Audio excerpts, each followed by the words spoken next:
ഓഫീസിലേക്ക് ഓടി കയറി അവിടെ അവർ തമ്പടിച്ചിരിക്കുകയാണ്. അപ്പോൾ ഒരു ലോ ആൻഡ് ഓർഡറിന്റെ ഒക്കെ ചുമതലയുള്ള ADGP ആ പാർട്ടി ഓഫീസിന് മുമ്പിൽ പോയി നിന്ന് നേതാക്കളുമായിട്ട് ആശയവിനിമയം നടത്തുകയും കൂടിയാലോചന നടത്തുകയും ചെയ്യുന്ന എന്ത് സന്ദേശം? ഞാൻ പറഞ്ഞുതരാം. ചില സംഘർഷങ്ങൾ ഉണ്ടാകുന്ന സമയത്ത് പോലീസ് കുറച്ചുകൂടി ബുദ്ധിപൂർവമായിട്ട് പെരുമാറണം. ആ പെരുമാറ്റമാണ് അവിടെ ഉണ്ടായതെന്നാണ് ഞാൻ കരുതുന്നത്. കാരണം ആ സംഘർഷം വേറൊരു തലത്തിലേക്ക് വളരാതെ ഇപ്പൊ നടന്ന സംഘർഷത്തിൽ ഒതുങ്ങി നിന്നുകൊണ്ട് ഇപ്പോ അവിടെ വേണമെങ്കിൽ പ്രകോപിപ്പിക്കാം, അല്ലെങ്കിൽ കർശന നടപടി, സ്ട്രിക്റ്റ് ആക്ഷൻ എന്ന് പറഞ്ഞിട്ട് പോലീസിന്, കേരള പോലീസ് വിചാരിച്ച ഏത് പാർട്ടി ഓഫീസിലേക്ക് ഇരച്ചു കയറാൻ പറ്റാത്തത്?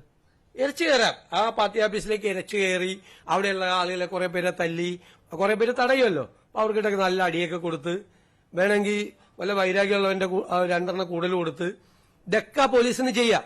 എന്നിട്ട് ഇഷ്ടമുള്ളവരെ തൂക്കിയെടുത്തോണ്ട് പോരാ. അങ്ങനെയാണോ പോലീസ് ചെയ്യേണ്ടത്?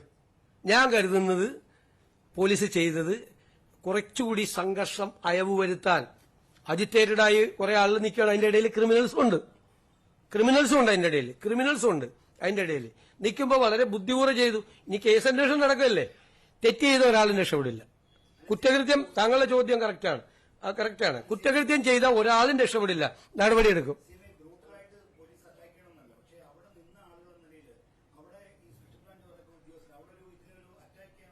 അല്ല, ഞാൻ പറഞ്ഞേ, ഞാൻ ചോദിക്കട്ടെ, പോലീസ് അന്വേഷണം നടത്തിക്കൊണ്ടിരിക്കുകയാണ്. FIR രജിസ്റ്റർ ചെയ്ത് അന്വേഷണം. ആദ്യഘട്ടത്തിലാണ് ഇത്രയും പേരെ അറസ്റ്റ് ചെയ്ത് കോടതി അവരെ റിമാൻഡ് ചെയ്യുകയും ചെയ്തത്. ആ അന്വേഷണം പൂർത്തിയാകട്ടെ. അതിലെന്തെങ്കിലും തെറ്റുണ്ടെങ്കിൽ നമുക്ക് അപ്പോൾ പരിശോധിക്കാം. പോലീസ് അന്വേഷണത്തിൽ നമ്മൾ ഇടപെടാൻ പാടില്ല.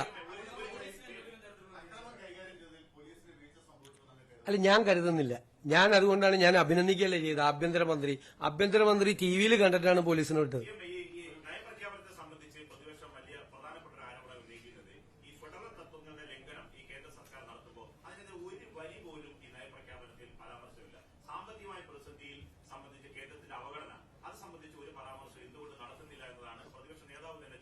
ഇത് സംസ്ഥാനത്ത് അധികാരത്തിലേറിയ ഗവൺമെന്റ് നടപ്പാക്കാൻ പോകുന്ന പദ്ധതികളുടെ നയപ്രഖ്യാപനമാണ്. ഞങ്ങൾ ആ കോണ്ടെക്സ്റ്റിലാണ് ഇതിനെ കണ്ടിരിക്കുന്നത്.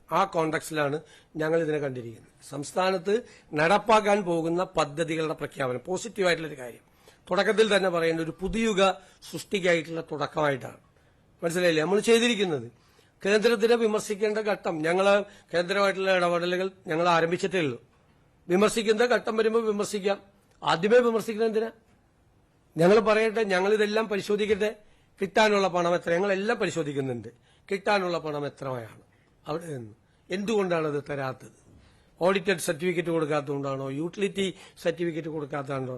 കഴിഞ്ഞ സ്റ്റേറ്റ് ഗവൺമെന്റിന്റെ ഭാഗത്തു നിന്നുള്ള ഫെയിലിയർ കൊണ്ടാണോ പണം കിട്ടാത്തത്? എന്തുകൊണ്ടാണ് പണം തരാത്തത്? ഇതൊക്കെ ഞങ്ങൾ കൃത്യമായി പഠിച്ചുകൊണ്ടിരിക്കുകയാണ്. വൈറ്റ് പേപ്പർ ഇറക്കുമ്പോൾ കുറെ കൂടി കൃത്യമായ പിക്ചർ കിട്ടും.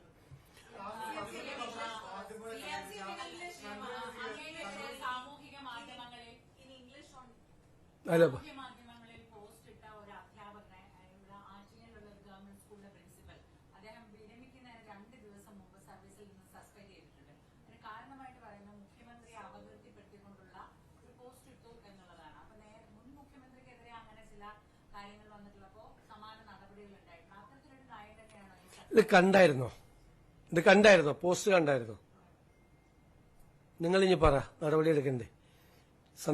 KSRTC ഒരു ജീവനക്കാരിട്ടിരിക്കുന്ന പോസ്റ്റ്, എന്റെ മുഖം, നഗ്നനായൊരു പുരുഷന്റെ ബോഡി, അത് വെച്ചിട്ട് KSRTC ഒരു ജീവനക്കാരൻ സോഷ്യൽ മീഡിയയിൽ പോസ്റ്റ് ചെയ്താൽ എന്താ ചെയ്യേണ്ടത്? എന്നോട് വന്ന് ചോദിച്ചു. അപ്പൊ ഞാൻ അതിന്റെ ഗൗരവമല്ല, അല്ലെങ്കിൽ വിട്ടേക്കാൻ പറഞ്ഞു. വല്ല വിമർശനമോ വല്ലതൊക്കെ ആണെങ്കിൽ വിട്ടേക്കാൻ പറഞ്ഞു. ഇതാണ് പോസ്റ്റ് ചെയ്തത്. ഇത് അനുവദിച്ചാൽ നിങ്ങളുടെയൊക്കെ കുടുംബാംഗങ്ങളെ പറ്റി ഇടും ആളുകൾ ഇല്ലേ? എന്തും ചെയ്യാം. നിങ്ങൾ ചോദിക്കുക, കേരളത്തിലെ പൊതുജനം വിലയിരുത്തട്ടെ. മുഖ്യമന്ത്രിയുടെ മുഖം വച്ചിട്ട് അടിയിൽ വേറെ വളരെ നെയ്ക്കഡായിരിക്കുന്ന ഒരു പുരുഷന്റെ ശരീരഭാഗങ്ങൾ ചേർത്തിട്ടൊരു പടം ഇട്ടിരിക്കുക. ആ ആള് സർവീസിൽ 2 ദിവസം റിട്ടയർ ചെയ്യാൻ പോകണമെന്ന് എനിക്കറിയില്ല. പക്ഷെ ആൾക്കെതിരെ ഒരു നടപടി എടുത്തില്ലെങ്കിൽ അത് കൊടുക്കുന്ന മെസ്സേജ് എന്താ? നാളെ നിങ്ങളുടെയൊക്കെ പടമായിരിക്കും വരാൻ പോകുന്നു. നിങ്ങളുടെയൊക്കെ പടം. നിങ്ങൾക്ക് വല്ലതും ചെയ്യാൻ പറ്റുമോ? നിങ്ങളുടെയൊക്കെ പടം. ഈ സെക്രട്ടേറിയറ്റിലെ ഒരു ഉദ്യോഗസ്ഥൻ ഏതെങ്കിലും സെക്രട്ടേറിയറ്റിലെ ഒരു വകുപ്പിനെതിരെ നിങ്ങളൊരു മാധ്യമ വാർത്ത കൊടുത്തതിന്റെ പേരിൽ നിങ്ങൾക്ക് സ്ത്രീകളാകട്ടെ പുരുഷന്മാരാകട്ടെ നിങ്ങളെക്കുറിച്ച് അങ്ങനെ ഒരു ചിത്രം ഇട്ടാലോ, അപ്പോഴും ഞാൻ നടപടിയെടുപ്പിക്കും. ഇത്രയല്ല എനിക്ക് മറുപടി.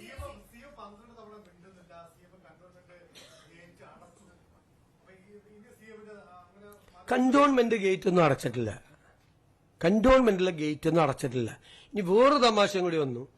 ഈ സംഭവം ഈ ED റെയ്ഡ് നടന്നതോടുകൂടി ഞാൻ എന്റെ സെക്യൂരിറ്റി കൂട്ടി, കമാൻഡോകൾ വന്നു എന്നൊക്കെ പറഞ്ഞിട്ട് വേറൊരു വാർത്തയും ഞാൻ കണ്ടു. ഒരു വാർത്തത്തിൽ ഒരു സെക്യൂരിറ്റിയും കൂട്ടിയിട്ടില്ല. ഞാൻ പറഞ്ഞില്ല, 40 വണ്ടിയിൽ നിന്ന് 3 വണ്ടിയിലേക്ക് മാറി. ആ വണ്ടിയായിട്ടാണ് ഞാൻ ഇന്നലെ മലപ്പുറത്തും പോയത്, കോഴിക്കോടും പോയത്. ഒരു വണ്ടി അഡീഷണൽ ഉണ്ടായില്ല. ഏതോ ഒരു സ്ഥലത്തൊരു വീട് കാണിച്ചു തരാൻ വേണ്ടിയിട്ട് ഒരു പൈലറ്റ്, ലോക്കൽ പോലീസിന്റെ ഒരു പൈലറ്റ് വന്നു. അത് കഴിഞ്ഞപ്പോൾ ഞാൻ അപ്പം തന്നെ എന്റെ PSOയോട് പറഞ്ഞു, അതിപ്പോ തന്നെ വിട്ടേക്കാൻ പറഞ്ഞു, 4ാമത്തെ വണ്ടി വേണ്ടെന്ന് പറഞ്ഞു. എന്തൊക്കെ നുണകളാണ് പറഞ്ഞത്.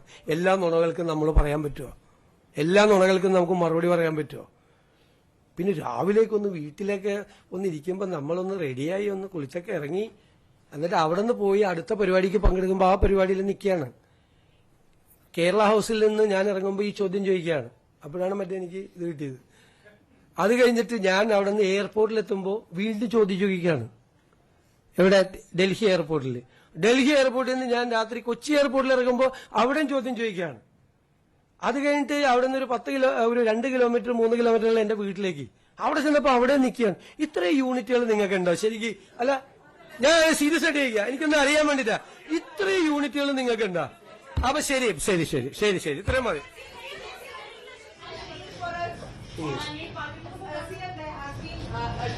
Enforcement directive raid on former Chief Minister's residence. Your reaction to this? And CBM has been saying that it's after your meeting with Prime Minister immediately this is happening. You know that the Enforcement Directorate is a central agency. They have registered a case, and some of the respondents went to the High Court to prevent that investigation. The High Court rejected that petition and allowed the Enforcement Directorate to continue the investigation. As a part of the investigation, the next morning they have raided some of the houses. What is the role of the state government in this? What is the role? How can we say that you cannot investigate? Are we competent to say that? No. Can we say that you should investigate which is suggested by us? കൂടുതൽ വാർത്തകൾക്ക് News 18 Keralam YouTube channel subscribe ചെയ്യുക.